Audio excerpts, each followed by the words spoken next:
There are people who walk into a room and the volume drops. Not because they're loud, not because they're aggressive, not because they're trying to intimidate anyone, but because something shifts. Conversations tighten, jokes soften, postures straighten. No one announces it, everyone feels it. That's what people call an aura, and most people misunderstand it completely. They think it's about being dominant, or charismatic, or physically imposing. They think it's about fashion, status, money, muscles, or the right tone of voice. It's not. Aura is the byproduct of internal structure. It's what happens when your identity is so aligned with your actions that there is no visible hesitation, no internal negotiation, no emotional leakage. You cannot fake that. You can fake confidence for a few seconds. You can fake intensity in a conversation. You can even fake authority with the right posture. But you cannot fake inner congruence. People can sense it. Humans have a built-in radar for instability, and they also have a radar for certainty. The scary aura isn't about making others afraid. It's about becoming so internally solid that other people instinctively adjust around you. And here's the truth most people won't say. When you build this kind of presence, you will lose something. You will not be universally liked. You will not be the easy person anymore. You will not laugh things off just to keep the mood comfortable. You will become the person people think twice about testing. And that is uncomfortable for some. So let me be clear, this is not for everyone. If your primary goal is to be liked, this will feel too heavy. If your primary goal is to be respected, stay. Because what creates aura is not performance, it's discipline at the identity level. The common trait among people with powerful presence is simple. They do not negotiate with themselves. When they say they will do something, they do it. When they set a boundary, they keep it. When they choose silence, it's intentional, not suppressed emotion. They don't over-explain, they don't overreact, they don't overcompensate, they just are. And that being carries weight. If you've ever felt like people don't fully respect your boundaries, you speak but your words don't land, you try to appear strong but internally you're unstable, then the issue isn't your personality, it's your internal architecture. Aura is not created by trying to look strong, it's created by becoming unshakable. And that doesn't happen through motivation, it happens through a system. In this video, you're going to learn why most people fail at building presence, the psychological shift that changes how others perceive you, 5 principles that create a naturally intimidating aura, and how to make respect automatic instead of requested. But I'll warn you again, this system demands something. It demands that you stop performing strength and start becoming someone who doesn't need to perform at all. At the end of this video, I'm going to ask you to make a public declaration, not for engagement, but because identity only shifts when commitment becomes irreversible. Aura is not about energy, it's about alignment. And today, you're going to start building it. Let's talk about the uncomfortable truth. Most people don't lack confidence. They lack consistency. And without consistency, presence collapses. You've probably experienced this before. There are days when you feel sharp, disciplined, focused, controlled. You speak slower. You hold eye contact. You don't overreact. And in those moments, people respond differently. They listen. But then something happens. You skip a workout. You break a promise to yourself. You procrastinate on something you said you'd handle. And suddenly, internally, something weakens. Not dramatically, just enough. You walk into the same room the next day, but now you feel slightly off, slightly unsure, slightly negotiating with yourself again. And that internal shift changes everything. Let's call him Raphael. Raphael decides he's done being overlooked. He wakes up early for 3 days straight. He trains. He journals. He speaks with intention. He feels powerful. Then on day 4, he's tired. He hits snooze. And in that small moment, something subtle happens. It's not the missed alarm that matters. It's the negotiation. His brain registers, you don't always follow through. Now Raphael enters his day with a microscopic crack in his self-trust. Nobody can see it, but they can feel it. Because presence is not about what you project, it's about what you believe about yourself. Here's the cycle most people live in. Motivated, disciplined, slight discomfort, internal negotiation, justification, surrender, reset. They start strong. They declare new standards. They even change their behavior for a few days. But the moment resistance shows up, they negotiate. I'll start tomorrow. Today doesn't count. I deserve a break. Every negotiation chips away at internal authority. And aura, real aura, requires internal authority. You cannot command respect externally if you constantly disobey yourself internally. This is why some people try to compensate. They speak louder, they posture harder, they become sarcastic, dominant, or overly assertive, but it feels forced, because it is. There's a difference between aggression and groundedness. Aggression tries to convince others. Groundedness doesn't need to. Raphael tries everything. Cold showers, new routines, productivity apps, confidence hacks. Each one works, temporarily, but he never fixes the root problem. He still negotiates with himself. And as long as negotiation exists, instability exists. And as long as instability exists, people sense it. Humans are incredibly perceptive.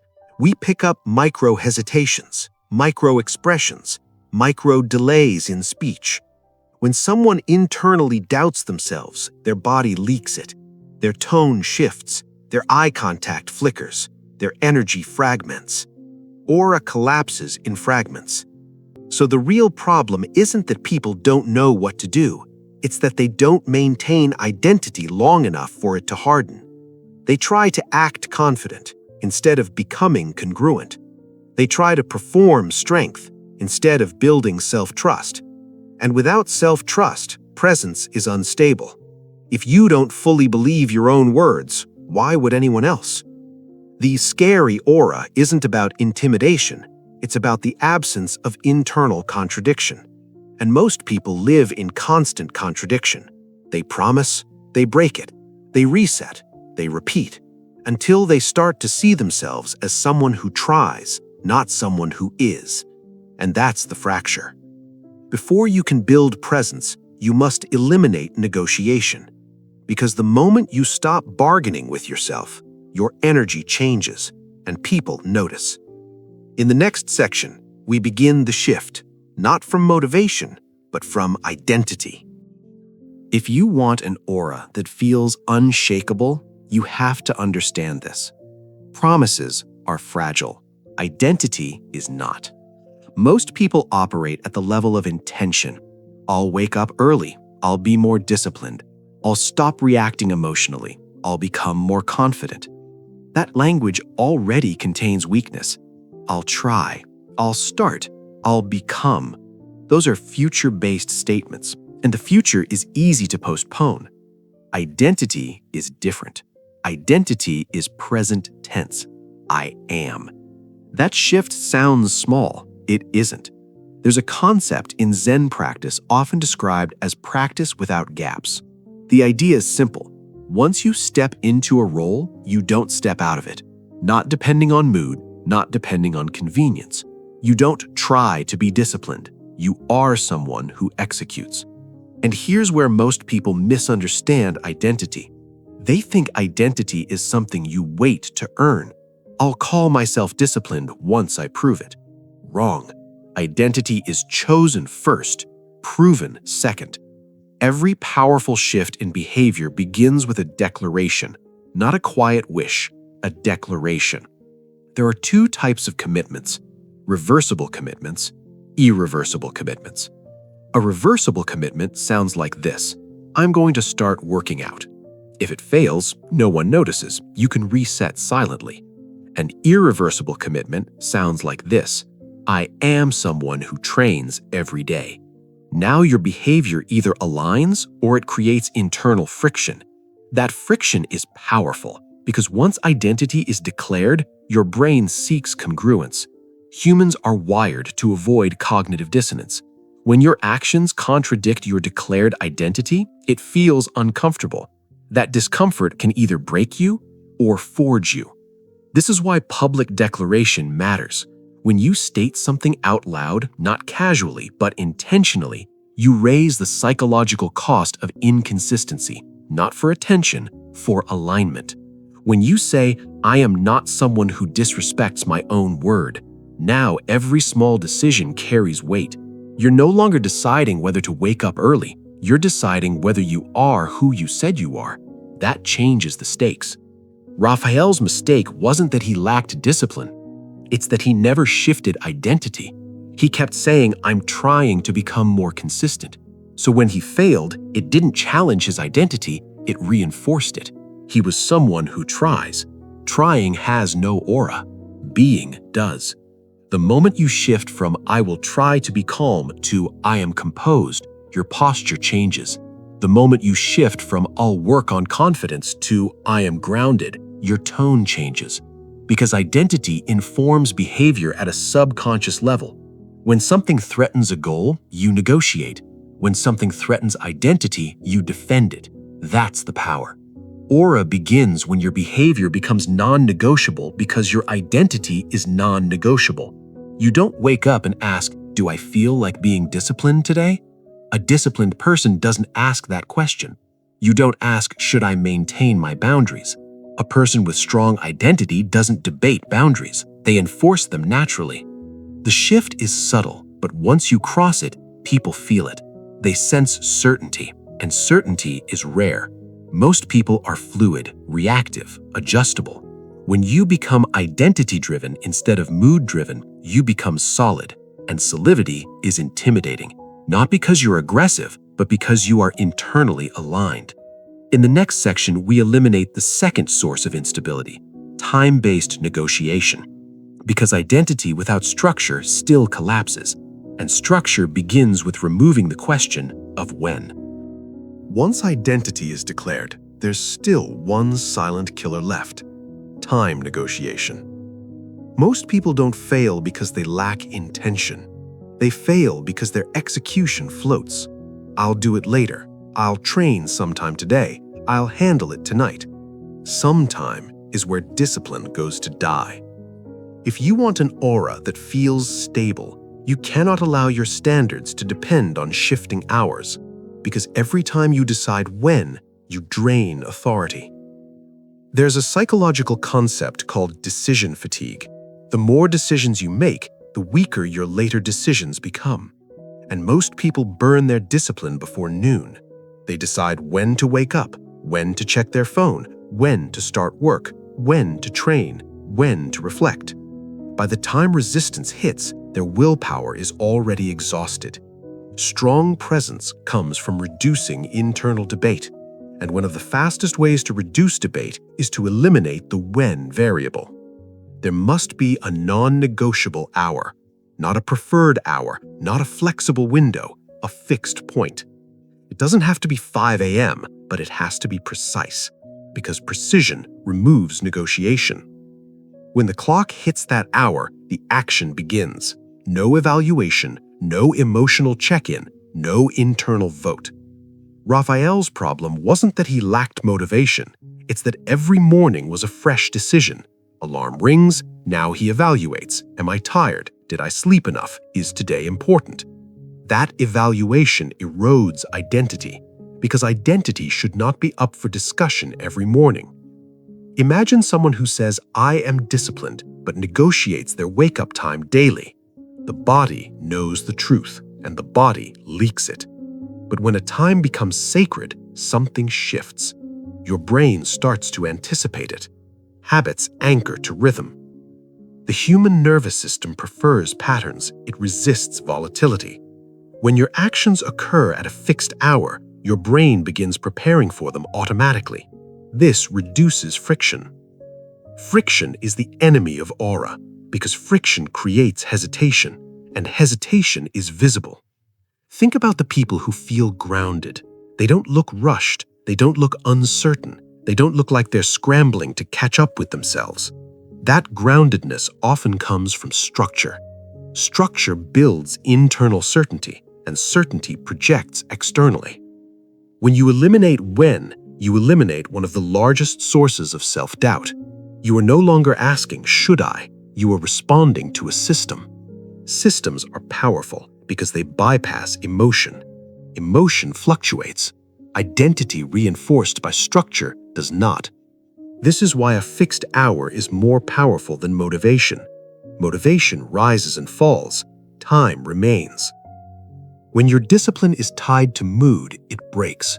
When your discipline is tied to the clock, it stabilizes. And stability builds self-trust. Self-trust builds presence. Presence builds aura. The goal isn't to wake up early for aesthetic reasons. The goal is to create a daily moment where you prove to yourself that you execute without debate. That proof compounds day after day until the internal negotiation voice gets quieter. And once that voice quiets, your movements slow down, your speech steadies, your reactions soften, because you are no longer chaotic internally. In the next section, we remove the final major variable that destabilizes most people. Not when, but what. Because even if time is fixed, constant variation keeps identity fragile, and aura requires repetition. You've declared the identity. You've fixed the hour.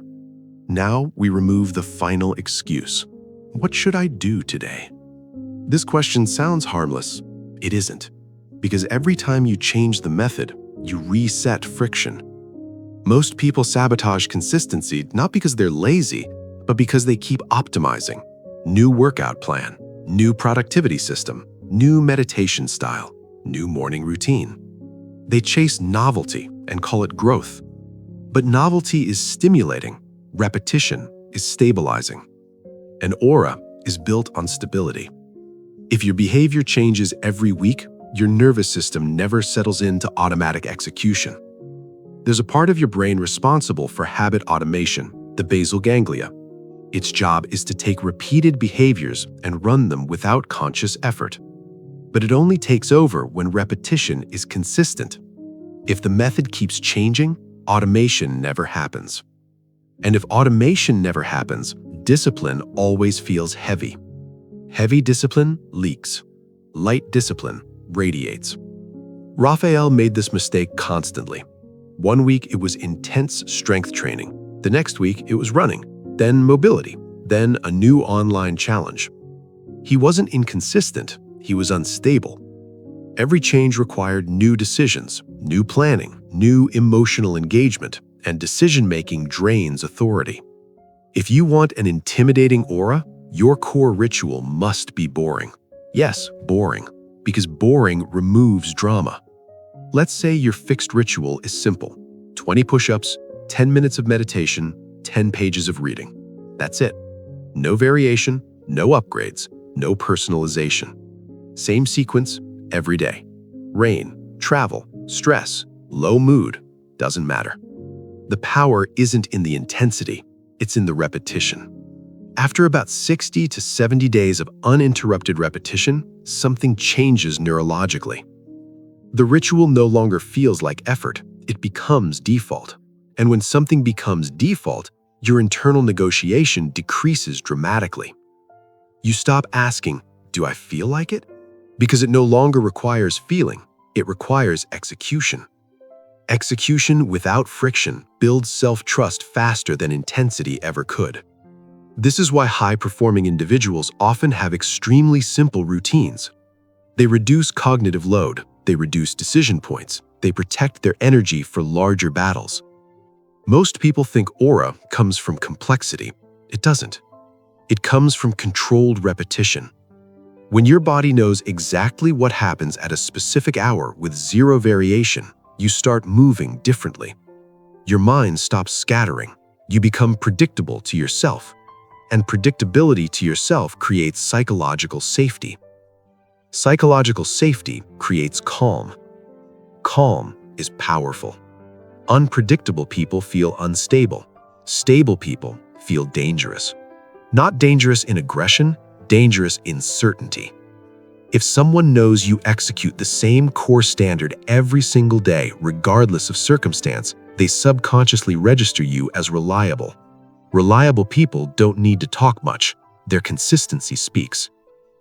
When your method is fixed, you eliminate one more layer of negotiation. No more what workout today, what version, how intense, just action. And once action becomes automatic, your energy stops fluctuating. Your presence evens out. And when your internal state evens out, people feel it.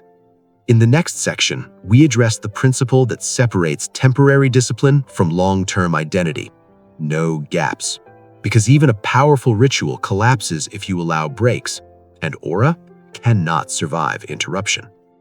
Now we reach the principle that most people fail to understand. It's not intensity that builds aura, it's continuity. Most people live inside an all-or-nothing mindset. If they can't do the full workout, they skip it. If they miss one day, they reset the entire streak. If they travel, get sick, feel stressed, they pause. And that pause is more destructive than the missed effort. Because gaps destroy momentum. And momentum is identity reinforcement in motion. Let's be clear. Perfection is fragile. Continuity is resilient. Raphael used to believe that if he couldn't perform at 100%, it wasn't worth doing. So, on stressful days, he'd skip entirely. On travel days, he'd say, "I'll restart when I'm back." On sick days, he'd justify rest without structure. Each gap seemed harmless, but psychologically, every gap whispered, "This isn't who you are yet." When you allow breaks in identity-based behavior, you reopen negotiation, and negotiation is the enemy of aura. The person with presence doesn't operate at 100% every day. They operate at 100% consistency. There's a difference. If you're sick, you don't do 20 push-ups, you do 5. If you're traveling, you don't meditate 10 minutes, you do 2. If you're exhausted, you don't skip reading, you read 1 page. The rule is simple: never zero. Zero resets identity. Low effort maintains it. Most people misunderstand discipline as intensity, but real discipline is protection of continuity. It's protecting the chain. Because the brain tracks streaks subconsciously. When a behavior has no interruption, your mind begins to see it as permanent. Permanent behaviors shape identity. Identity shapes presence, and presence shapes how others respond to you. Think about someone you consider solid. You don't admire them because they're intense occasionally. You admire them because they are consistent regardless of circumstance. That reliability feels strong. Strength feels intimidating. When someone knows that you do not break your standard, even on bad days, they stop testing you. Because you've proven to yourself that you don't fold. That self-proof changes your posture. You move differently when you know you didn't skip. You speak differently when you know you followed through. You hold eye contact longer when you're not internally ashamed of inconsistency. Shame leaks. Momentum does not. Aura is fragile when built on performance spikes. It's powerful when built on uninterrupted rhythm. The goal is not to be extreme. The goal is to be uninterrupted. Imagine 2 people. One trains intensely for 30 days, then disappears. The other trains lightly but never stops. After 6 months, who feels more grounded? Consistency compounds silently. And when it compounds long enough, it creates calm confidence. Calm confidence is what people describe as scary, not because it's loud, but because it's unshakable. No gaps means sick day isn't skip day. Travel day isn't break day. Stress day isn't excuse day. It only means adjusted intensity. When you eliminate gaps, something powerful happens. you stop starting over. And people who never start over feel different.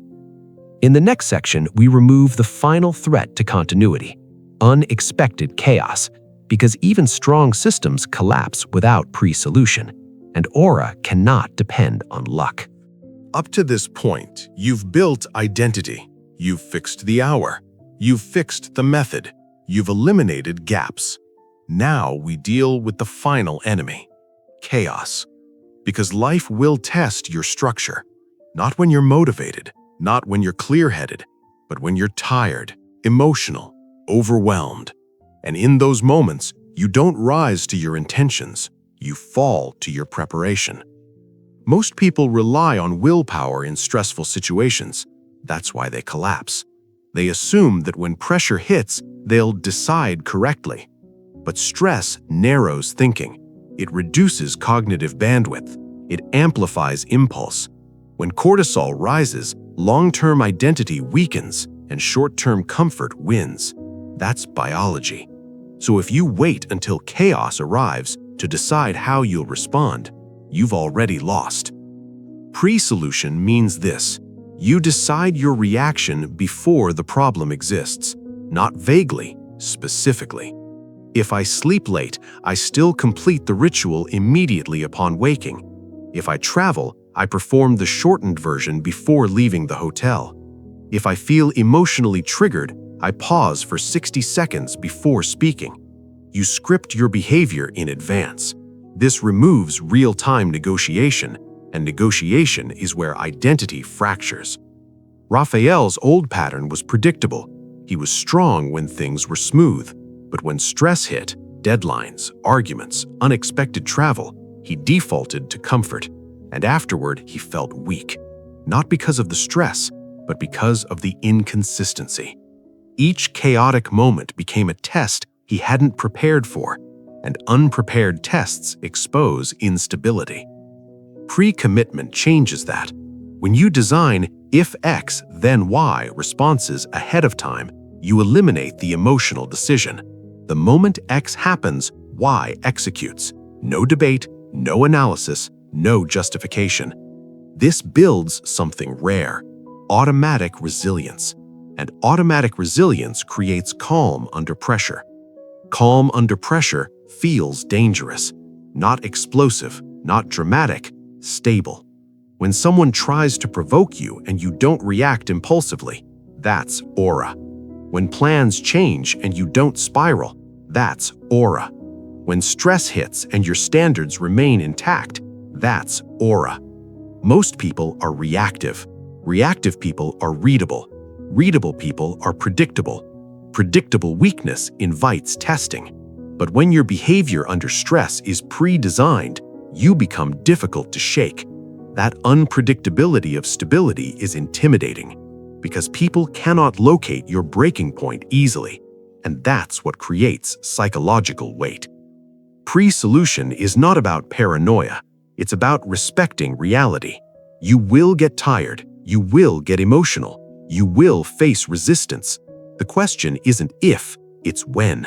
And when you remove when and replace it with already decided, something powerful happens internally. You stop fearing disruption, because disruption no longer controls you. Control shifts inward, and once control shifts inward, your energy stabilizes even further. You no longer need the world to cooperate for you to feel grounded. That independence creates gravity, and gravity draws respect. At this stage, something subtle changes. You stop trying to appear composed. You simply are. In the next section, we reach the transformation point, where identity solidifies, where people start noticing, and where the aura becomes visible, without you ever trying to project it. There's a moment, subtle at first, when everything shifts. Not externally, internally. You don't notice it on day 3. You don't notice it on week 2. But somewhere along the repetition, the negotiation voice gets quiet. You wake up and you don't debate, you execute. You feel stress and you don't spiral, you adjust. You're challenged and you don't rush to defend yourself, You respond slowly. And that's when the transformation begins. Not when you feel motivated, when you feel neutral. Because neutrality means stability. Raphael didn't realize when it happened. He just noticed something strange one afternoon. A coworker made a sarcastic remark, something that normally would have triggered him. But this time, nothing moved. No spike of anger, no need to prove anything, no clever comeback forming in his head. He simply looked at the person, paused, and continued speaking calmly, and the room adjusted. That's when he felt it. He wasn't trying to stay composed. He was composed. That's the difference between performance and identity. Performance requires effort. Identity requires alignment. When your actions have been consistent long enough, your nervous system stabilizes. Your body no longer anticipates internal conflict. And when there's no internal conflict, your movements slow down.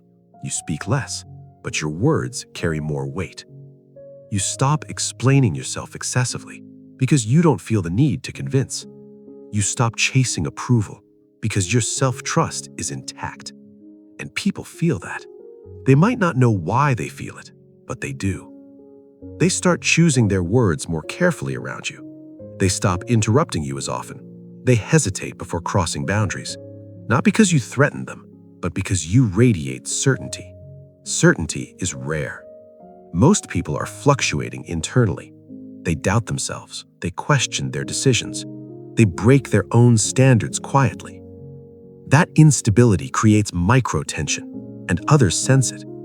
But when someone is internally aligned, when what they say matches what they do consistently, that alignment becomes visible. There's no leakage, no overcompensation, no forced intensity, just grounded presence. At some point, someone might even say it. You've changed. You feel different. You're intense lately. They may call it intimidating. They may call it serious. They may even call it scary. But what they're really reacting to is this. You're no longer available for internal compromise.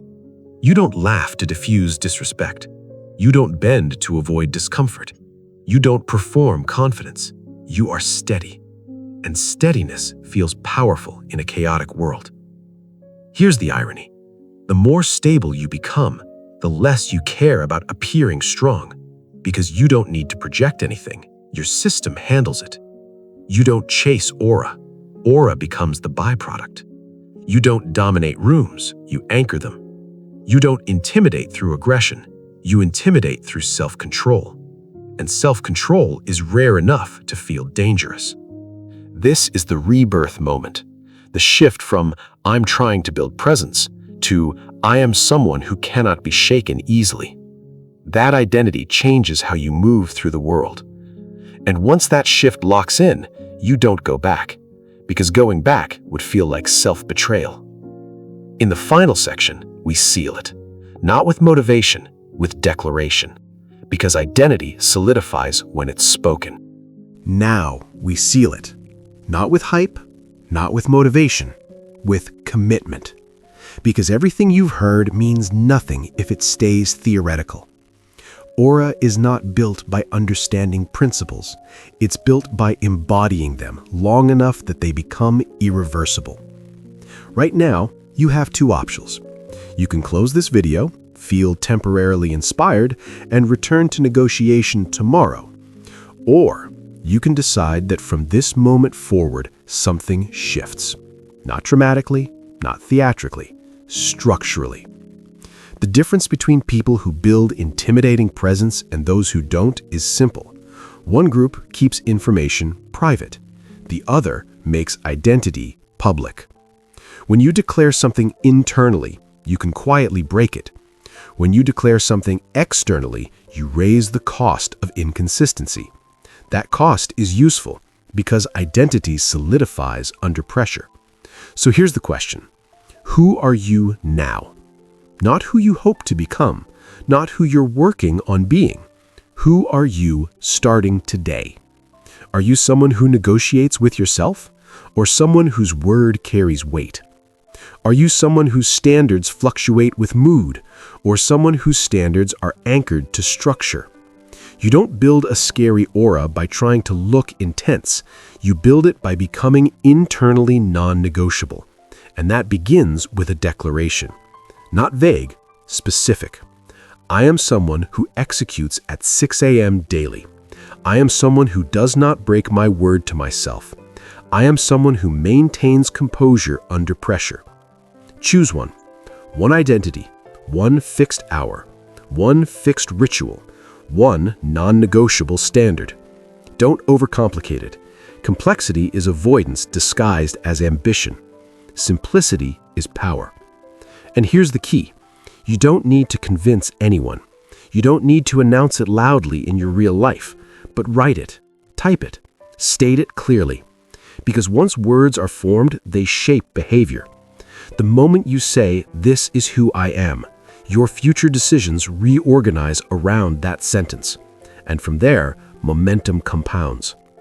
Remember, aura is not aggression, it's alignment. It's what happens when your actions match your identity long enough that doubt disappears. When doubt disappears, hesitation disappears. When hesitation disappears, your presence stabilizes. And when your presence stabilizes, people feel it. They might call it intimidating. They might call it intense. They might say you've changed. They're right. You have. Because you're no longer performing strength. You're practicing congruence. And congruence is rare. So here's your final step. In one sentence, declare who you are now. Not aspirationally, decisively. Lock it in. Because the moment you stop negotiating with yourself, the world starts negotiating with you differently. And that's when respect becomes automatic.